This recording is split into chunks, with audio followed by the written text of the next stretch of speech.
Saludos a todos y todas aquellos que nos escuchan. Yo soy el arquitecto Luis Vadillo Lozano, decano de la Escuela de Arquitectura y Diseño de la Pontificia Universidad Católica de Puerto Rico y estoy con ustedes como todas las semanas hablando de arquitectura. Deseándoles a todos que se encuentren bien y en salud y recordándoles que Dios nunca nos abandona. Como siempre les digo, ustedes no han vivido ni vivirán un solo día sin arquitectura. Estamos siempre rodeados, protegidos y acompañados por la arquitectura y así será por el resto de nuestras vidas. En este programa comparte conmigo, como siempre, nuestro comoderador y coordinador de la unidad de teoría, de historia y teoría, el arquitecto Jesús Meléndez Vázquez. Saludos, Jesús. Saludos, decano, un placer.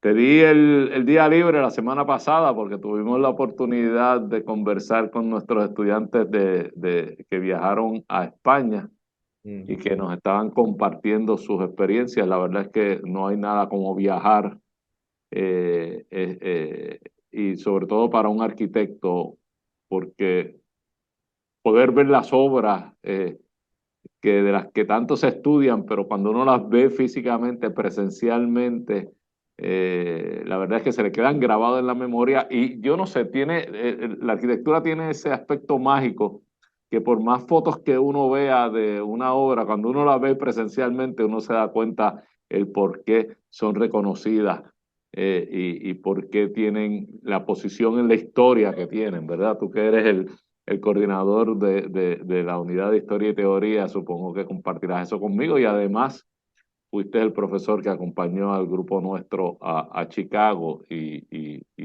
seguramente la experiencia fue similar en Chicago que la que este grupo ha tenido ahora en España, en Madrid, Segovia y Alcalá de Henares. O sea que eso fue la semana pasada, pero hoy retomamos nuestro programa donde lo dejamos en la teoría, en la arquitectura. Ujú. Y hoy atenderemos a un pensador y diseñador contemporáneo, el arquitecto Alberto Campos Baeza. Baeza es nacido en Valladolid en 1946 y Ujú. fue profesor, o debo decir es profesor retirado de la Escuela de Arquitectura Técnica Superior de Madrid o en Madrid. Para aquellos que no lo sepan, esto es posiblemente la escuela de arquitectura de mayor prestigio en España y es como que la madre, el origen del resto de las escuelas de arquitectura de España. Es también un diseñador y autor de interesantes proyectos, entre los cuales voy a mencionar algunos que estoy casi seguro que tú vas a traer a nuestra atención. Pero que si no, para que el público que nos está siguiendo y que nos está viendo lo pueda buscar y vea lo interesante de esta obra de este arquitecto Campos Baez. Campo Baez. Debo de mencionar sin duda el interior de la Caja de Granada, Ujú. Ujú. la Casa Turegano, que fue construida en 1988, interesantísimo proyecto, la Casa Cala en Madrid, esta es de reciente construcción, el Museo de la Memoria de Andalucía en Granada, la Casa Gaspar en Cádiz, las oficinas de la Junta de Castilla y León en Zamora, un edificio interesantísimo que no sé si tú vas a traer a nuestra atención, la Casa OnLink Spanu en Garrison, New York.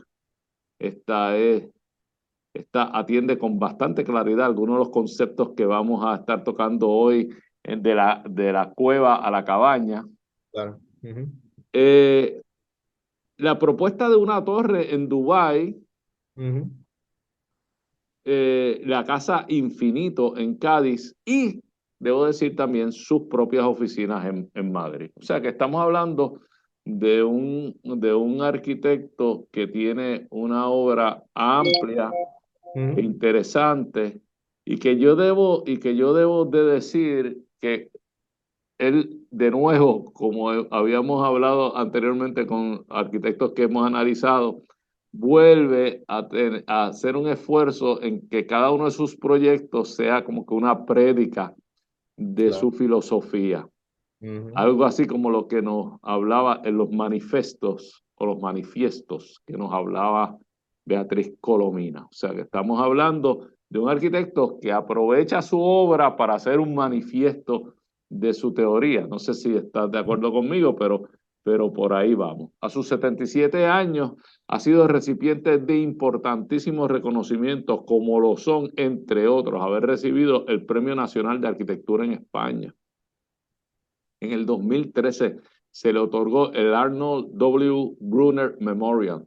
En el 2014, el RIVA International Fellowship. Habíamos dicho antes que RIVA es la abreviación para el Royal Institute of British Architects. En fin, hoy Baeza nos ocupa con su obra, sí, pero particularmente con un divertidísimo ensayo que tú has traído a mi atención y que ciertamente me lo disfruté mucho. Es breve, yo invito a todo el mundo que lo lea, se lee rapidísimo. Yo me senté y no lo pude soltar hasta que lo acabé, me parece que son como 10, 12 páginas, no más de eso, o sea que bien fácil de leer. Y que se titula From the Cave to the Hut, o en español, desde la cueva hasta la cabaña, en la cual nos afirma la importancia crucial al momento de hacer arquitectura, de entender y aplicar dos conceptos. La estereotomía, que se refiere a todo aquello que es masa, peso, opacidad, diría yo, y volumen, todo aquello que va en la tierra, que sale de la tierra o que se apoya directamente en la tierra, o la tectónica, que se refiere, es el opuesto, se refiere a las conexiones, a los esqueletos, a la transparencia, aquello que simplemente se posa suavemente sobre la base, sobre la tierra o sobre la base que sea. Ambos conceptos se pasean o se analizan desde o a la luz de dos realidades inescapables para la arquitectura, que son la gravedad y la luz. Y sin más nada, para no adelantar más y no meterme más a robarte la historia a ti, con esto voy a terminar la introducción y te pido por favor que lo tomes de aquí en adelante. Claro, gracias. Oye, creo que has cubierto todo, eso es Ah, introducción eso era lo que no quería. muy generosa. Pero fíjate, yo creo que en todo caso habría que hacer un segundo programa porque los proyectos que mencionaste son realmente los que son bien emblemáticos de él, pero curiosamente me mantuve en los que él menciona en la lectura para conectar, ¿verdad? Las ideas con lo que él Hay dos cree. de ellos que estaban, dos de los que Sí, mencioné que están en la lectura. saben ellos. So, yo creo que un segundo programa sería bueno, pero para ver la obra que ha alcanzado más allá de lo que él ha producido localmente, ¿no? Pero es curioso que menciones la idea del manifiesto. Yo sí diría que Campo Báez ha sido consistente en ser un arquitecto con obra, pero también con obra escrita, ¿no? Y él nunca ha separado esas dos cosas. Si él enseña y hace arquitectura a la hora, también escribe. Él escribe todo, y documenta todo. Es como si, para los que son internautas, ¿verdad? Y les gusta ver páginas de arquitectura, él tiene prácticamente una biblioteca con todos los dibujos, con todas las maquetas, con todos los textos libres de acceso, o sea, que pueden acceder, descargarlo y leerlo. O sea, que él es un libro abierto en términos de su contribución, so que yo diría que él es la encarnación de la idea de un manifiesto. Si uno fuera a empezar a catalogar a Alberto Campo Baeza. Am, y claro, o sea, la forma en que él escribe para mí es bien sencilla. Él siempre va directo al punto y yo creo que está muy amarrado a esta idea que él tiene sobre cómo la escritura, inclusive la arquitectura, se entiende como la poesía, ¿verdad? La poesía en términos de su estructura más esencial, que es la letra acordada con el número. Yo creo que esa noción de la precisión es lo que caracteriza cómo él habla, cómo él proyecta su arquitectura y obviamente lo que él escribe.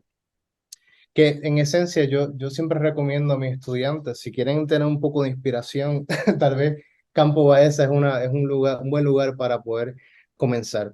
Y Ah, es muy fácil de leer, es muy directo, no es rebuscado. Y como tú dices, es bien franco, es bien abierto. A sí, diferencia de figuras históricas como Miss Van der Rohe, que dicen que escribía poco para no dejar saber sus recetas, siempre, porque no sí. quería compartir tampoco sus secretos, tú sabes, escribía poquito. Pues Campo Baeza es todo lo contrario. Campo Sí. Baeza comparte sus teorías abiertas. Este escrito es uno que ciertamente es muestra de eso. Adelante. Y lo bueno es que él es consistente, y eso es bien raro verlo en un arquitecto o arquitecta, ¿no? Que mantenga ideas básicas o yo diría primarias, ¿no? Y que se vuelvan casi que un experimento diario en cómo expandirlas, que yo creo que eso es lo que me fascina. Sin embargo, muy brevemente, que me gustaría hablar de la estructura del libro rápido, me Claro. encanta porque el libro se divide en dos mitades. La primera mitad es las imágenes de todos los dibujos, de todos los dibujos arquitectónicos, ¿no? Las pistas de los proyectos, inclusive proyectos conceptuales que tienen una aplicación un poco diferente, ¿verdad? A lo que él comúnmente hace. Pero ciertamente yo creo que esta imagen que tengo en la diapositiva muestra la esencia de Baeza, ¿no? Alguien que está constantemente dibujando, haciendo croquis, ¿no? Y que a través del dibujo él puede conectar las ideas, ¿no? Él siempre tiene esta frase particular de John Hudson, que es el diseñador del cine Operón, en donde la mente es el tintero de las ideas. Por lo tanto, el arquitecto tiene que entender que su brazo es la extensión de su mente y que el arquitecto logra coordinar la arquitectura a través de las ideas y que las ideas en la arquitectura tienen medida. Y eso es algo que para mí, para alguien que lo descubrió en bachillerato, justo a tiempo, temprano en la profesión, realmente ha condicionado cómo yo veo, ¿verdad?, la arquitectura y pienso sobre arquitectura. O sea que, de nuevo, yo creo que es una gran referencia que uno puede ver. Y nada, la segunda mitad está dividida en una entrevista y estos ensayos que son consistentes en articular las ideas principales de Campo Baeza, que es primero la idea en la arquitectura, la luz, la gravedad, y claro, estos dos términos que mencionaste, que es lo estereotómico y lo tectónico. Oye, te voy a pedir que ya que estás en pantalla, que muestres la portada del libro que tienes en las manos, por favor, Claro, claro, claro. al Si lo público. logro ver aquí. Ah, Ah, aléjalo un poco. Ahí está, ahí se ve. ahí está, ahí está. Ahí se ve. Exactamente. Un gran libro, o sea, siempre lo recomiendo y es bueno siempre volver a él y ver qué me faltó, qué otras cosas uno puede ir aplicando, ¿no? Así que, curiosamente, la razón por la cual recomendé este ensayo es porque habla no solamente de componentes teóricos de arquitectura, pero tiene un interés particular sobre las formas de la naturaleza, ¿no?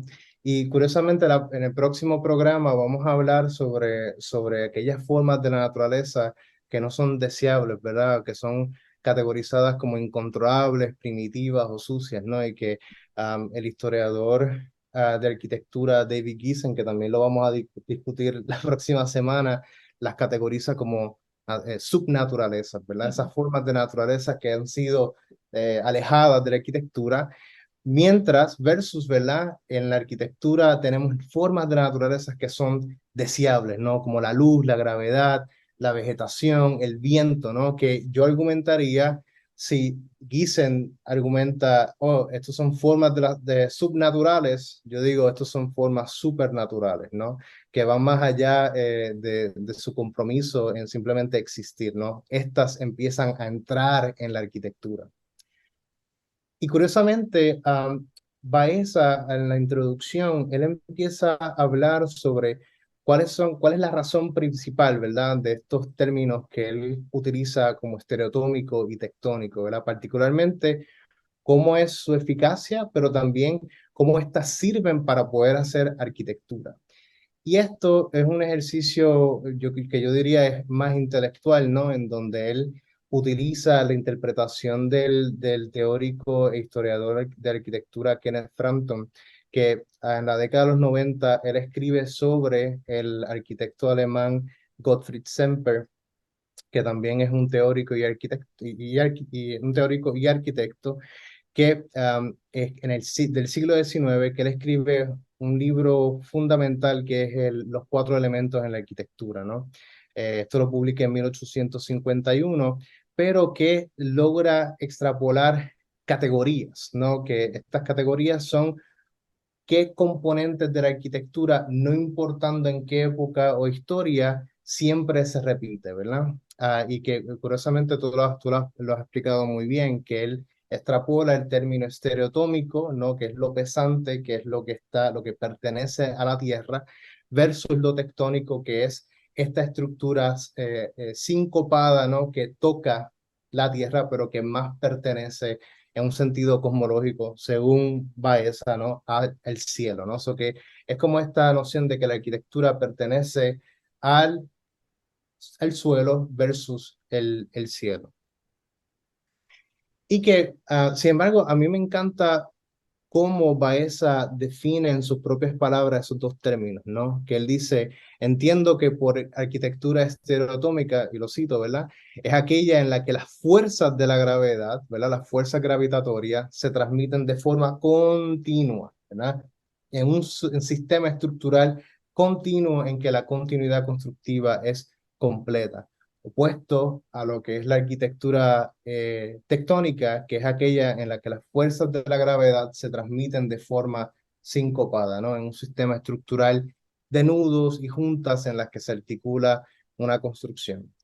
Y es curioso porque Gottfried Semper, en su libro Los cuatro elementos de la arquitectura, él habla particularmente de eso, sobre cómo la arquitectura particularmente primitiva, ¿no? Utiliza el tejido para casi que extrapolar, ¿no? Técnicas constructivas que caracterizan y lo que lo llevan a él documentar lo que es la caseta, ¿no? La caseta caribeña o la cabaña caribeña, el primitive hut. Y que eh, Baeza llega a esta realización, ¿no? Que lo estereoatómico uno podría decir que es la arquitectura de la cueva, ¿no? Versus que lo tectónico es la arquitectura de la cabaña. Yo creo que esta imagen a mano derecha, que es una ilustración de Marc-Antoine Laoyer, que también es un teórico del siglo XVIII, si no me equivoco, en donde argumenta, ¿verdad?, que la concepción de la arquitectura viene en esta unión de las formas y de las partes, ¿no? De los elementos de la naturaleza.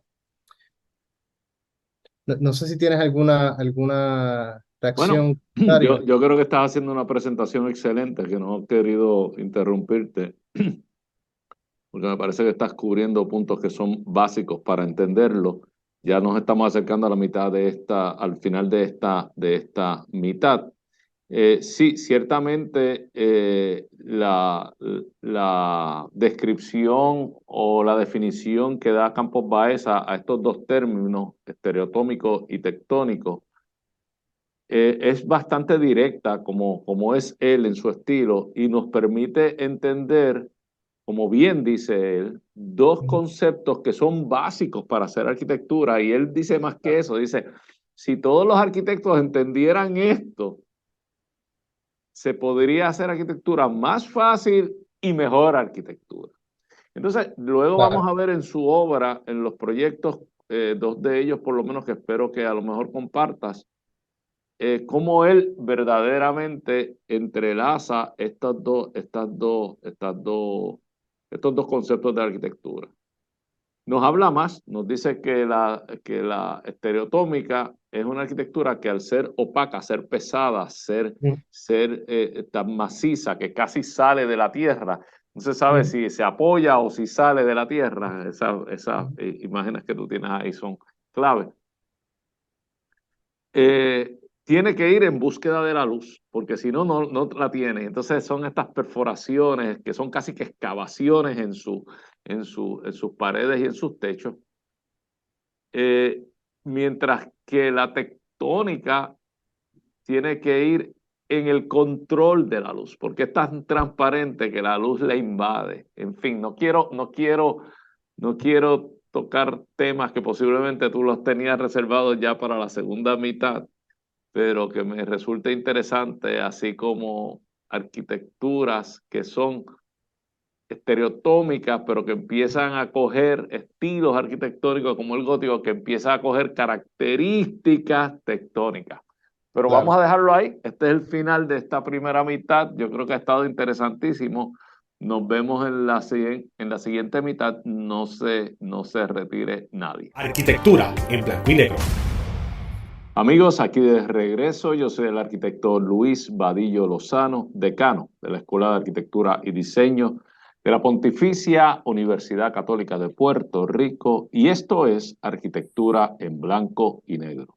Les invitamos a que nos busquen en YouTube bajo el mismo nombre, Arquitectura en Blanco y Negro, donde todos los jueves, todas las semanas, encontrarán nuevo contenido. En este programa compartiremos con ustedes conocimientos de esta bella profesión, aquellos que les sirvan para evaluar, observar, saber exigir y saber apreciar la buena arquitectura. En esta segunda mitad continúa con nosotros, como siempre, nuestro comantenedor y coordinador de la Unidad de Historia y Teoría, el arquitecto Jesús Meléndez Vázquez. Saludos, Jesús. Saludos, un placer. Hoy atendemos este importante pensador y diseñador contemporáneo, el arquitecto español Alberto Campo Baeza. Y hemos estado discutiendo en la primera mitad sobre este escrito muy particular que tú nos compartiste, que se llama básicamente Desde la cueva hasta la cabaña. Y estábamos hablando de los conceptos que se discuten en este interesante, fácil de leer escrito, y donde tú mencionaste un personaje muy importante de la historia de la arquitectura, que es Kenneth Frampton, y que a mí me parece, no te quería interrumpir en ese momento, pero me parece que este pensamiento de Frampton influye mucho en la teoría que postula Baeza en este escrito.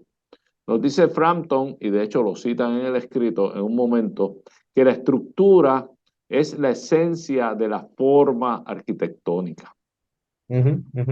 Excelente frase, porque precisamente de lo que trata todo este escrito es de cómo decodificar, de cómo clasificar las estructuras, los dos tipos de estructuras que se identifican bajo estos dos términos, que es la estereotómica o la estereotomía y las tectónicas. Las estereotómicas habíamos dicho que son aquellas que hablan de masa, que hablan de pesado, de opacidad, de venir y apoyarse fuertemente en la tierra, y que es la gran mayoría de la arquitectura, porque a lo largo de la historia pues dominaron materiales pesados como puede ser la piedra, el ladrillo. Eso fue lo que dominó durante gran parte de la historia de la humanidad bueno, yo diría que hasta la revolución industrial, básicamente la segunda revolución industrial a finales del siglo XIX, cuando ya se comienzan a experimentar con nuevos materiales. Y la tectónica, que es aquella que podemos catalogarla como más frágil, de conexiones, más transparente y que simplemente apoya sobre su superficie o sobre su base, cualquiera que esta sea. Pero nos damos cuenta que se clasifican la arquitectura en estos dos rangos o bajo estos dos términos, y que sigue obviamente la filosofía de Kenneth Frampton, donde dice que la estructura es la esencia de la forma arquitectónica. O sea que Campo Baeza básicamente acepta ese enunciado de Frampton y dice, sí es cierto y estos son los dos. Right. Entonces, pero va más allá. Además se analiza la arquitectura y estos dos estilos de estructura o de volúmenes, no sé ni cómo llamarlo, de construcción, bajo dos realidades que son inescapables, Claro. que son la gravedad y la luz. Y nos dice una cosa bien importante, y usa una frase que para mí es una belleza, y con esto te dejo, es que la gravedad construye espacios Ujú. y la luz construye tiempo. Y cuando yo leí eso, de verdad, enseguida lo escribí, lo apunté, y le digo a Campo Baeza que le pido permiso porque voy a utilizar eso muchas Ujú. veces más en mi vida. Es una frase, es una clasificación muy educada y muy acertada. Pero sin más nada, por favor, procede, procede con tu presentación, continúa con tu presentación. Sí, no, yo creo que tal vez la inquietud que tiene Kenneth Frampton y también Campo Baeza es entender, es tratar, tal vez tratar de entender cuál es la naturaleza de la arquitectura misma. O sea, cuáles son los componentes esenciales que la hacen. Y yo creo que cuando te refieres a la idea de que es de Frampton, adoptada por Baeza, que la estructura es lo que condiciona la forma en la arquitectura. La esencia, lo dice, la esencia, Esencia, la esencia. esencia, exacto. Am, al final, yo no sé si estoy de acuerdo o no. Yo sé que al final la Baeza siempre pone el servicio del espacio, la estructura, la luz y la gravedad. De eso estoy seguro, porque curiosamente la arquitectura no se debe olvidar que se habita, ¿no? Y que en ella la noción de la gravedad como construcción del espacio y que la luz, ¿verdad?, construye el tiempo, es como la arquitectura redefine nuestra relación del cuerpo humano y el espacio mismo, ¿no? No sé si coincides con eso, pero es algo que muchas noches no me deja dormir, porque obviamente es algo que es tan sencillo, pero yo no sé si hoy día la disciplina y la práctica de la arquitectura tienen esa conciencia, ¿no? De que es algo tan esencial que necesitamos ser recordados, ¿no? De que debe ser parte de la composición natural del espacio. Yo creo que Ah, no, atendiendo tu pregunta, yo creo que no hay, son realidades. Yo no creo claro. que esté abierto ni a discusión, ni a argumentación. Ujú, O sea, ujú, la gravedad construye espacios, no hay duda de eso, porque los condiciona, los claro, condiciona. No importa si tú tienes, si tu arquitectura es estereotómica o tectónica, está condicionada por claro, la gravedad. Y escogiendo una o la otra, hay una relación con la luz que también la condiciona, porque la estereotómica tiene que ir en la búsqueda de la luz, de permitir de alguna manera la entrada de la luz, ir en búsqueda agresiva de la luz, mientras que la tectónica tiene que ir en búsqueda del control de la luz, porque está bañada de luz. Pero esta luz, ¿por qué es tan importante? ¿Por qué es tan importante controlarla o por qué es tan importante dejarla entrar? Porque nos va a hablar del paso del tiempo. Entonces el exacto, ser humano está todo el tiempo condicionado por esta gravedad que nos amarra a esta tierra y por ujú, esta luz que nos dice cuánto tiempo está pasando. O sea que a mí me parece que son realidades inescapables e indiscutibles. Ahora, que estemos tan conscientes de ellas y que diseñemos conscientes de ellas. Hay veces que lucen o yo veo personas, diseñadores, arquitectos, que los permiten estos condicionantes entrar en su arquitectura muy tarde o en la claro. conciencia de su arquitectura. Están desde el principio, pero en la conciencia de su arquitectura muy tarde. muy tarde. Pero nada, adelante. Sí, no, yo creo que eso es algo que uno casi que hoy día tiene que empezar a debatir y yo creo que por eso es bueno tener la referencia de Campo Baeza para que nos recuerde lo importante que es. Oye, yo recuerdo una conferencia que él dio hace varios años en donde le invitaba a sus estudiantes que para que realmente pudieran entender cómo la gravedad y la luz, particularmente la luz, funcionen que tenían que realmente producir una arquitectura que estuviera fuera de sus ordenadores porque no puedes sacar tu laptop y ponerla al sol y saber cómo funciona el sol.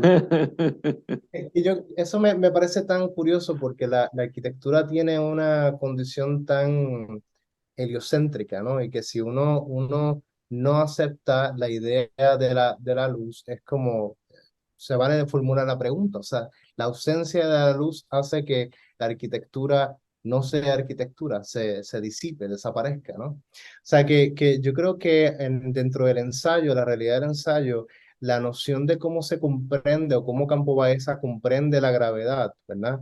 Y la luz son dos condiciones que, primero, la gravedad construye el espacio. Yo creo que Baeza es muy claro en esa parte, pero sobre todo la luz y la gravedad son temas constantes en la historia de la arquitectura, Todo el ¿verdad? tiempo. Curiosamente, en el programa anterior yo había hablado sobre que el discurso de la reconstrucción es un arco. Pues sabes que el arco más grande de la historia de la arquitectura es la luz y la gravedad, porque han estado mucho más tiempo, ¿verdad? Que inclusive nuestro desarrollo y producción de la misma. O sea que puede cambiar el contexto, las sociedades, pero la luz que atraviesa el Panteón de Roma realmente te conecta con esa construcción del tiempo de la época.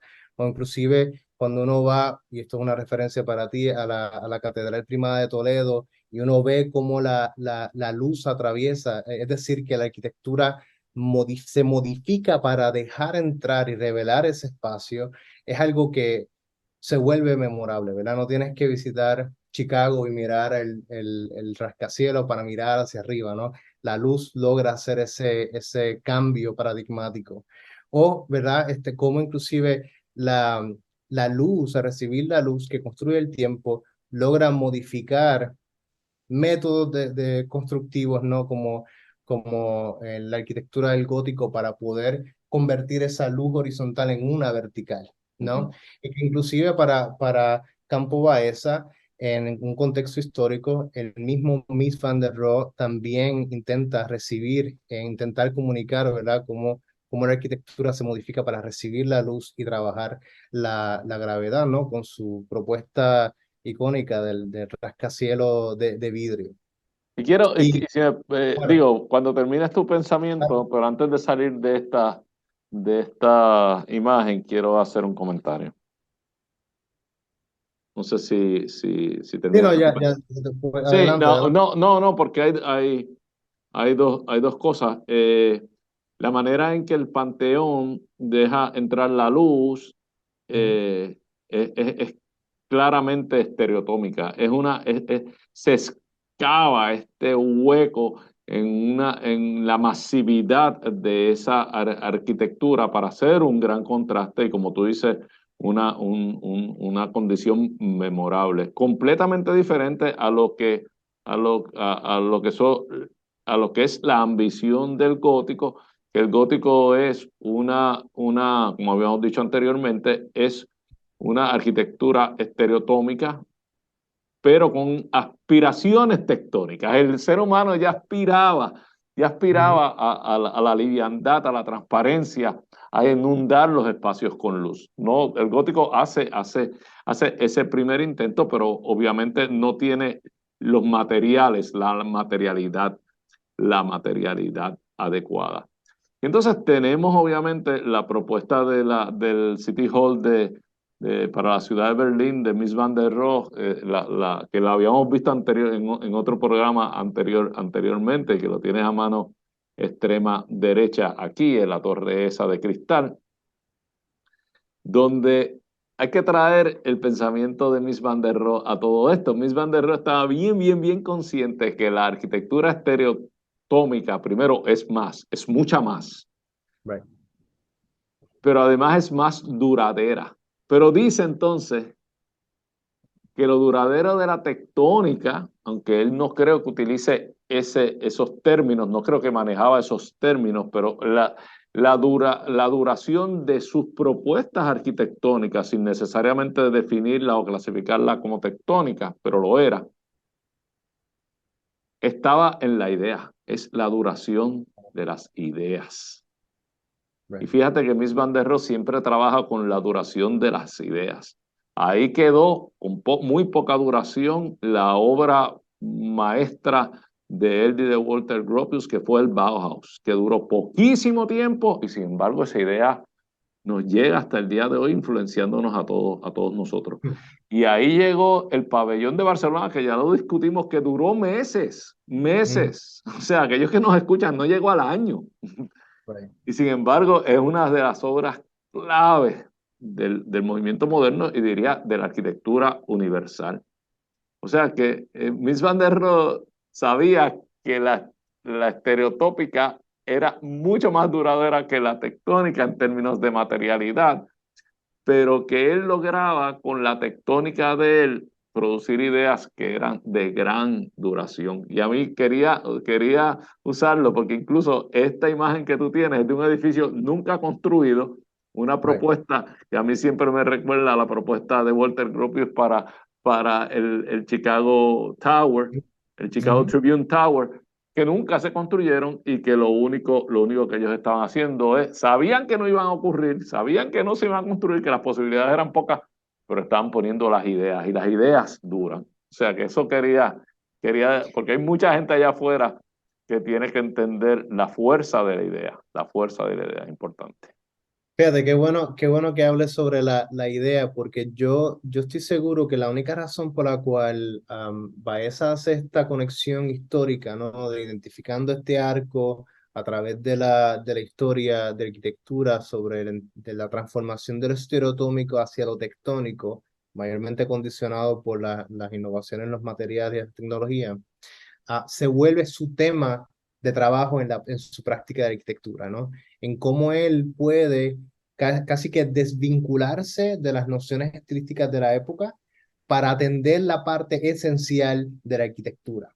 Que yo creo que eso es lo que él siempre intenta en cada proyecto. Yo no creo que él hace copias o lo que, no, yo creo que cada proyecto es una oportunidad para entender qué tan tectónico puedo hacer el proyecto versus qué tan estereotómico, o inclusive puedo mezclar ambas, puedo mezclar la estereotomía y la tectónica en un solo proyecto.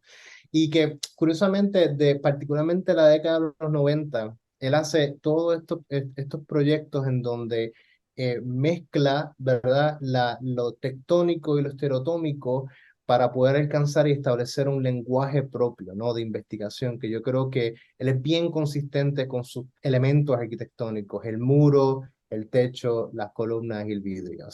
Ese es su whole punch.